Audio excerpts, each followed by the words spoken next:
Hello everyone, আসসালামু আলাইকুম। আপনারা সকলে কেমন আছেন? আপনারা হয়তো অনেক ভালো আছেন।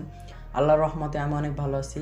আজকে আমি আপনাদেরকে দেখাবো কীভাবে আপনারা ফেসবুক অ্যাকাউন্ট পার্মানেন্টলি ডিলিট করতে পারেন অথবা ডিঅ্যাক্টিভ করতে পারেন।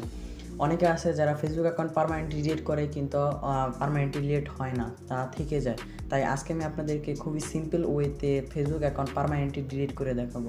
তাই আজকের ভিডিওটা কিন্তু খুবই ইনফরমেটিভ হতে যাচ্ছে যারা ফেসবুক অ্যাকাউন্ট পার্মানেন্টলি ডিলিট করতে যাচ্ছেন তাদের জন্য।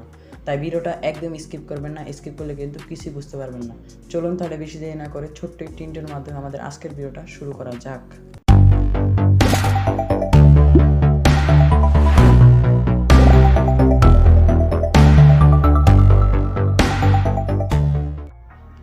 আপনাদের ফেসবুক অ্যাকাউন্টে রিলেট করার জন্য আপনাদের ফেসবুক চলে যেতে হবে। ফেসবুকে চলে যাওয়ার পর আপনার ডান পাশে দেখুন 3 ডট আইকন, এখানে ক্লিক করবেন। ক্লিক করার পর আপনারা এখান থেকে দেখতে পাচ্ছেন যে সেটিং নামের যে অপশনটি রয়েছে, এই সেটিং নামের অপশনে আপনারা ক্লিক করে দিবেন। ক্লিক করার পর দেখুন এখানে উপরে দেখুন পার্সোনাল অ্যান্ড অ্যাকাউন্ট ইনফরমেশন, এখানে আপনারা ক্লিক করবেন।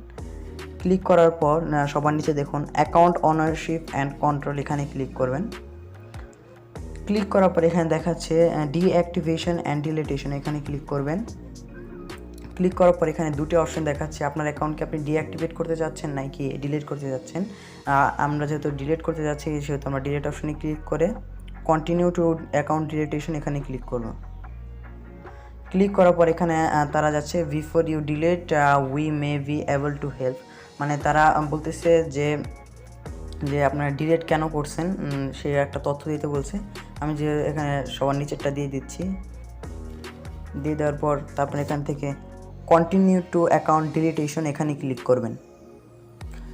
ক্লিক করার পর এখানে খুবই গুরুত্বপূর্ণ একটা বিষয় আমি আপনাদেরকে বলে দিচ্ছি। এখানে দেখুন ডাউনলোড ইউর ইনফরমেশন, এখানে দেখতে পাচ্ছেন ডাউনলোড ইউর ইনফরমেশন।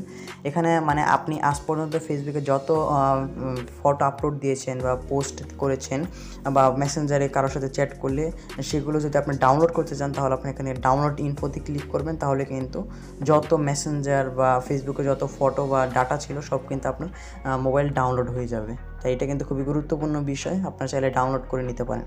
তারপর ডাউনলোড করা হলে তারপর আপনার নিচে দেখুন ডিলিট অ্যাকাউন্ট, এখানে ক্লিক করবেন। ক্লিক করার পর আপনার ফেসবুক অ্যাকাউন্টের পাসওয়ার্ডটি আপনারা দিয়ে দিবেন। আমি আমার ফেসবুক অ্যাকাউন্টের পাসওয়ার্ডটি দিয়ে দিচ্ছি।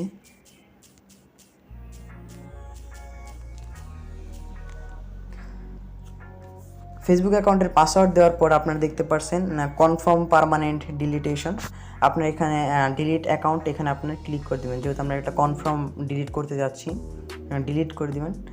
ডিলিট করার পর এখন কিন্তু আমার ফেসবুক অ্যাকাউন্টটি কিন্তু পার্মানেন্টলি ডিলিট হয়ে গেছে। এখন ফেসবুকের একটা কথা বলছে, সেটা একটু মনোযোগ দিয়ে শুনবেন। সেটা হচ্ছে তারা বলছে এখানে যে অ্যাকাউন্টটা রয়েছে এটা কিন্তু 30 দিনের পর কিন্তু ডিলিট হয়ে যাবে। এটা কিন্তু বর্তমান সাময়িক সময়ের জন্য ডিলিট হয়েছে। আপনার পোস্ট কেউ দেখতে পারবে না, আপনার চ্যাট কেউ দেখতে পারবে না। আপনি যদি 30 দিনের ভেতরে যদি লগ ইন করেন তাহলে কিন্তু আপনার ফেসবুক অ্যাকাউন্টটি কিন্তু আর ডিলিট হবে না। আর আপনি যদি 30 দিন যদি কোনো লগ ইন যদি না করেন এই ফেসবুক অ্যাকাউন্টে তাহলে কিন্তু এই ফেসবুক অ্যাকাউন্টে একদম চিরদিনের জন্য ডিলিট হয়ে যাবে। এভাবে কিন্তু আপনারা ফেসবুক অ্যাকাউন্টটি পার্মানেন্টলি ডিলিট করে নিতে পারেন। তাই এই ছিল আজকে আমাদের ভিডিও। আশা করি ভিডিওটা আপনাদের কাছে ভালো লেগেছে। আর ভিডিও যদি ভালো লেগে থাকে অবশ্যই লাইক, কমেন্ট, সাবস্ক্রাইব করতে ভুলবেন না। আর আমি ভাবছি পরবর্তীতে কীভাবে গুগল অ্যাকাউন্ট পার্মানেন্টলি ডিলিট করতে হয় সেটা নিয়ে ভিডিও নিয়ে আসার। তাই সেই ভিডিওটা যদি দেখতে চান তাহলে অবশ্যই আমার চ্যানেলটিকে সাবস্ক্রাইব করে পাশে থাকা বেল আইকনটি প্রেস করে দেবেন, তাহলে কিন্তু সবার আগে নোটিফিকেশনটা পেয়ে যাবেন। দেখাবে পরবর্তী একটি ভিডিওতে। সে পর্যন্ত সুস্থ থাকবেন, ভালো থাকবেন। আল্লাহ হাফিজ।